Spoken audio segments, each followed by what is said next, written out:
আসসালামু আলাইকুম। আমার সোহেল রানা বৃহস্পতিবার 18 তারিখে ঘর থেকে বাইরে হয়েছে। ঘর থেকে চা খাওয়ার কথা করে বাইরিয়া আমার সোহেল রানা আর ঘরে ফিরে নাই। আর সোহেল রানা আমি লাশটাও পাই নাই। আমার সোহেল রানার এখানে আইসা দেখছি এখানে মাটি দিয়েছি। আমার সোহেল রানার বিচার আমি চাই। এই দুনিয়া বাচ্চা থাকতে আমি বিচারটা চাই। আমি সোহেল রানার বিচার চাই। আমি আমার সোহেল রানার বিচার চাই। আমি দুনিয়ার কিছু চাই না। 2 বছরের কাজ বিচার 2 বছর হয়ে গেছে আজকে সোহেল রানা খরচ হয়েছে। আমি দুনিয়াতে আমি আসছি আসছে দেখি আমার সোহেল রানার খবরটা মিশে গেছে মাটির লগে। যদি খবরটা পাকা করে দিত এভাবে মিশে যাইতো না। আমি সোহেলের খবরটার বিচার চাই। এই সরকারের কাছে চাই আমার সোহেল রানা আমি জীবন্ত বাচ্চা থাকতে আমার সোহেল রানার বিচার চাই আমি।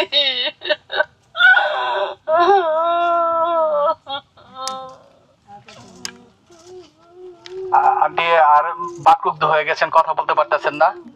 আসসালামু আলাইকুম। আমি জুলাই গণ অভ্যুত্থানে বীর শহীদ মোহাম্মদ সোহেল রানার ছোট ভাই মোহাম্মদ আলভি নাবিল হোসেন। আসলে এখানে কয়টা লাশ ছিল বাকি আমি আপনাকে একটা ঘটনা বলি। আমার ভাই শহীদ মোহাম্মদ সোহেল রানা 18 জুলাই বাসার থেকে বের হয়। 18 জুলাই সন্ধ্যার সময় বাসার থেকে বের হয়। বের হওয়ার পর হাসপাতাল, মর্গ, জেলখানা সব জায়গায় আমার ভাইকে তন্ন তন্ন করে খুঁজেছি, কিন্তু আমার ভাইয়ের সন্ধান পাইনি। আমার ভাইয়ের সন্ধান পেয়েছি 34 দিন পর 21শে আগস্ট আঞ্জুমান মুফিদুল ইসলামের বেওয়ারিশ লাশের তালিকায়। খুনি হাসিনা কেবল আমার ভাইকে হত্যাই করেনি, আমার ভাইকে বেওয়ারিশভাবে দাফন করে দিয়েছে রায়ের বাজার বুদ্ধিজীবী কবরস্থানের 4 নম্বর ব্লগে। যখন আমরা জানতে পারি আপনার এই 21শে আগস্ট আমার ভাইকে এখানে দাফন করা হয়, তো একটা সার্টিফিকেট পাইছিলাম যেটা বেওয়ারিশ সার্টিফিকেট। এখানে যারা শুয়ে আছে তারা কেউ বেওয়ারিশ না, তারা সবাই ওয়ারিশ। তাদের সবার ছিল পিতৃ পরিচয়, ছিল পরিবার। স্বৈরাচার সরকারের কারণে তাদেরকে বেওয়ারিশ ভাবে দাফন করেছে, তারা কেউ বেওয়ারিশ না, তাদের সবার ওয়ারিশ আছে এই বাংলাদেশে। এখন আপনার যখন জানতে পারি আর কি আপনার যে বেওয়ারিশ সার্টিফিকেটটা আমার ভাইয়ের, ওখানে আপনার লেখা ছিল অজ্ঞাতক 28 জিটি নাম্বার 1359।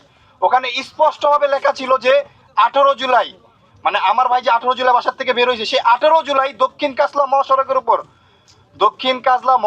উপর আমার ভাইকে প্রথমে টর্চার করা হয়। তারপরে গান শট দিয়ে 3টা গুলি করা হয় এবং তার শরীরে এত পরিমাণ ছওড়া গুলি ছিল যেটা গুণে শেষ করা যায়নি। তারপর ছাত্র জনতা ঢাকা মেডিকেল নিয়ে যায় এবং রক্তক্ষরণের কারণে তার মৃত্যুবরণ হয়। এবং ওখানে আমার ভাইকে থার্ড জেন্ডার, মানে আপনার জুলাই আন্দোলন আমাদের সবচেয়ে বেশি থার্ড জেন্ডারদের অবদান অনেক ছিল। আমার ভাইকে এক থার্ড জেন্ডার ভর্তি করে ঢাকা মেডিকেলে। ঢাকা মেডিকেলে ভর্তি করলে তাদের টিকিট থাকে, সেই টিকিটটা আমরা পাই, তার সাথে যোগাযোগও করি এবং সে বলে যে আমি এরকম আরো অনেক রুগীকে ভর্তি করছি যাদেরকে আমরা পাইছি, তাদেরকে ভর্তি করছি কিন্তু ডাক্তার কোনো চিকিৎসা করে নাই, তারা রক্তক্ষরণের কারণে হসপিটালে মারা গেছে। তো এই যে আমার ভাইয়ের যে বিষয়গুলো আমি যখন জানি, আর আমার ভাইকে মাত্র 5 দিন রাখা হয় ঢাকা মেডিকেল। 5 দিন কোথায় রাখা হয় এটাই আমি খুনি হাসিনার কাছে জানতে চাই। এটাই আমি স্বৈরাচার সরকারের কাছে জানতে চাই যে কোথায় রাখছিলেন আমার ভাইয়ের লাশটা। আমরা তো সব জায়গায় তন্ন তন্ন করে খুঁজেছি কিন্তু আমার ভাইয়ের লাশটা তো পাইলাম না। আসলে খুব দুঃখের সাথে বলতে হয় যে বাংলাদেশের জন্য জীবন দেওয়া বোকামি। এই বাংলাদেশের জন্য জীবন দিবেন, এই বাংলাদেশের জন্য কাজ করবেন, দিন শেষে আপনাকে হত্যা করা হবে আর আপনার হত্যার বিচারের জন্য দাঁড়ে দাঁড়ে ঘুরতে হবে, যেটা জলজান্ত প্রমাণ ওসমান হাদি ভাই। ওসমান হাদি ভাই আমাদের ভাইদের হত্যার বিচার চাইতে চাইতে তাকে হত্যা করা হলো এবং তার হত্যার আগে সে বলেছিল, অনেকবার মিডিয়ার সামনে বলেছে যে আমাকে যদি হত্যা করা অন্তত আমার হত্যার বিচারটুকু করেন। সে জানতো এই দেশে বিচার হবে না আর তাকে যে কোনো সময় হত্যা করা হবে। এই যে আমার ভাই 18 জুলাই বাসার থেকে বের হইলো, আমার ভাই লাশটাও তো ফিরলো না। কি দোষ করেছিল আমার ভাই? আমরা যখন জানতে পারি এখানে 114টা কবর, এখানে যখন আসি তখনও জানতাম না যে এখানে কয়টা কবর। তো খাতা কলমে হিসাবে আঞ্জুমানের তথ্যতে জানতে পারি এখানে 114টা কবর। যখন এখানে আমরা আসি এখানে কবর মানে এখানে জাস্ট জঙ্গল ছিল, জঙ্গল মানে পুরোপুরি জঙ্গল ছিল। তো আমরা ইন্টিরিম সরকার উপদেষ্টা সমন্বয়ক সবার দ্বারে দ্বারে গেছি, ভাই আমাদের ভাইদের কবরগুলো সংস্কার করেন, স্যার আমাদের ভাইদের কবরগুলো সংস্কার করেন। এদের কানে আমরা দীর্ঘ 1.5 বছরের ভেতরে 14 মাসেই আমরা আমাদের এই ইন্টিরিম বলেন, সমন্বয়ক বলেন, উপদেষ্টা বলেন, সবার কানে আমাদের ভাইদের কথাগুলো বলছে, আমাদের ভাইদের কবরগুলো সংস্কার করেন। তারা দীর্ঘ 1.5 বছর পর তাদের কানে এই কথাগুলো পৌঁছাইছে আর তারা আমাদের ভাইদের কবরগুলো সংস্কার করছে। মাত্র 8 জনকে শনাক্ত করা হয় 114 জনের ভেতরে, কিন্তু 106 জনকে আজও শনাক্ত করা হয় নাই। এখন দেখেন আরেকটা কথা বলি, আমার ভাইয়ের খোঁজ যিনি পাওয়াই দিয়েছে 34 দিন পর, যার মাধ্যমে আমরা পেয়েছি, তার ভাই আজও নিখোঁজ। আজও তার ভাই নিখোঁজ, সে জানেই না তার ভাইয়ের সাথে কি হয়েছে। এরকম আরো শত শত ফ্যামিলি আছে যাদের সন্তান জুলাই আগস্ট মাসে বাসা থেকে বের হয়ে আর ফিরে আসে নাই। এই যে আমাদের ভাইয়ের 106 জন ভাই আজও অজ্ঞাত পরিচয় বেয়ারিশ ভাবে শুয়ে আছে। এদের সবার পিত্ত পরিচয় আছে এই বাংলাদেশে। এদের পরিবার আজও দাঁড়ে দাঁড়ে ঘুরতেছে। এই যে বর্তমান সরকার, বিএনপি সরকার, আমি তাদেরকে বলতে চাই যে স্যার, যত দ্রুত সম্ভব জুলাই আগস্ট মাসে যারা বাসার থেকে বের হয়ে নিখোঁজ হয়েছে তাদের জন্য কাজ করেন।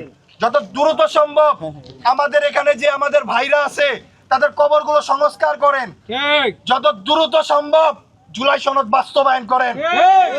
এটা আমাদের শহীদ ভাইদের যে স্বপ্নগুলো, সেই স্বপ্নগুলোর প্রত্যেকটা কথা এই জুলাই সনদে স্পষ্টভাবে লেখা আছে। জুলাই সনদ যদি বাস্তবায়ন না হয় তাহলে আপনারা এই যে গাদ্দারি যদি করেন, আমরা চাই আপনারা গাদ্দারি করেন, আপনারা ক্ষমতায় আসছেন, আমরা চাই আপনারা ক্ষমতা থাকেন, আপনারা আমাদের ভাইদের হত্যার বিচার করেন। আসলে এই দেশে কখনো বিচার হয় নাই। আমি আমার জন্মের পর থেকে আজ পর্যন্ত এই দেশে বিচার দেখি নাই, কিন্তু আমি আমার ভাইয়ের হত্যার বিচার চাই।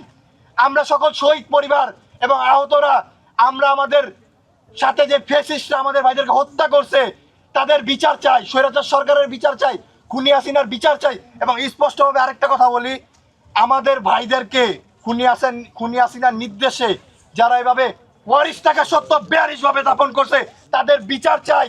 আমরা চাই তাদের যেন জানাজা পর্যন্ত না করা হয়, তাদের এমন বিচার হোক যে বিচার দেখে বাংলাদেশে এরকম কাজ আর কেউ না করতে পারে। আমি লাস্টে আরেকটা কথা বলি, আসলে বলতে গেলে অনেক কথাই বলতে হয়, এখন লাস্টে একটা কথা খুব দুঃখের সাথে বলি। শোনো হে সংসদ, শোনো হে সমাজ, শোনো হে জুলাইয়ের নেতারা, লজ্জা বেচেছো কত দরে, এত এত লাশ মারিয়ে তোমরা মুখ দেখাও কি করে। খুব দুঃখের সাথে এই কথাটা বলতেছি। আরেকটা কথা আমাদের সাথে বাস্তবে মিলে গেছে, যুদ্ধ শুরু হলে রাজনীতিবিদরা অস্ত্র দেয়, ধনীরা রুটি দেয়, আর গরিবেরা দেয় তাদের ছেলেদের। যুদ্ধ শেষ হলে রাজনীতিবিদরা হাত মেলায়, ধনীরা রুটির দাম বাড়ায়, আর গরিবেরা খুঁজে তার ছেলেদের কবর। তার জলজান্ত প্রমাণ আমার পরিবার, তার জলজান্ত প্রমাণ এখানে যারা সাহিত্য হয়েছে তাদের পরিবার, তার জলজান্ত প্রমাণ যারা এখানে আজও বেয়ারিশ ভাবে পড়ে আছে। বর্তমান সরকার থেকে কালকে 16 জুলাই গিয়েছে শহীদ দিবস, বর্তমান সরকার থেকে মুক্তিযুদ্ধ মন্ত্রণালয় থেকে এবং আপনার মুক্তিযুদ্ধ মন্ত্রণালয় এবং জেলা প্রশাসকের থেকে আমাদের ভাইদের জন্য তারা কবর জিয়ারত করতে আসছে, তাদেরকে অনেক অনেক ধন্যবাদ। আচ্ছা, আপনারা কবর জিয়ারত করতে আসছেন, এই যে গণকবরের সাহিত্য যে 8টা পরিবার, এদেরকে কি আপনারা বলতে পারতেন না? একটাবার তো বলতে পারতেন যে আমরা এখানে আসব, আপনাদের তো এটা দায়িত্বের মধ্যে পড়ে। আবার আমি আসছিলাম, আমি কালকে দুপুরবেলা আসলাম, এসে দেখি যে এখানে আমাদের অনেক শহীদ ভাইদের ছবি লাগানো আছে, কিন্তু গণকবরের সাহিত্য যে 8টা শহীদ যাদের দীর্ঘ 1.5 বছর পর শনাক্ত করা হয়েছে তাদের কোনো ছবি নাই। তাহলে কি আমরা ধরে নিব বর্তমান সরকারের কাছে গণকবরের বিষয়ে স্পষ্ট কিছুই ধারণা নাই? মাননীয় প্রধানমন্ত্রী জনাব তারেক রহমান স্যারকে বলতে চাই, যত দ্রুত সম্ভব আমাদের ভাইদের হত্যার বিচার নিশ্চিত করেন, যত দ্রুত সম্ভব ওসমান হাদির হত্যার বিচার নিশ্চিত করেন। যদি ওসমান হাদির হত্যার বিচার নিশ্চিত না হয় তাহলে আমরা কিভাবে আমাদের ভাইদের হত্যার বিচার পাবো? এই মানুষটা আমাদের ভাইদের হত্যার বিচার চাইতে চাইতে তাকে হত্যা করা হলো। এই মানুষটা আমাদের বাংলাদেশের সকল শহীদ পরিবার, আহত বাংলাদেশের প্রত্যেকটা মানুষের জন্য কথা বলছে। তার পরিণতি কি হলো? তাকে দিন শেষে হত্যা করা হলো, তার হত্যার বিচার আজ পর্যন্ত হলো না। তার বিষয়টা এখন সবাই ভুলে গেছে। তাহলে আমি আমার ভাইয়ের হত্যার বিচার কিভাবে পাবো বলেন? আমি তো আমার ভাইয়ের বিচার পাচ্ছি না, এদেশে বিচার হয় না। কিন্তু আমি জনাব তারেক রহমান স্যারকে বলবো যে আপনারা দায়িত্বে আসছেন, আপনারা আমাদের ভাইদের হত্যার বিচার নিশ্চিত করেন আর দেখিয়ে দেন এই বাংলাদেশে বিচার হয়, এই বাংলাদেশে সঠিক বিচার হয়। আর যত দ্রুত সম্ভব জুলাই সনদটা বাস্তবায়ন করেন।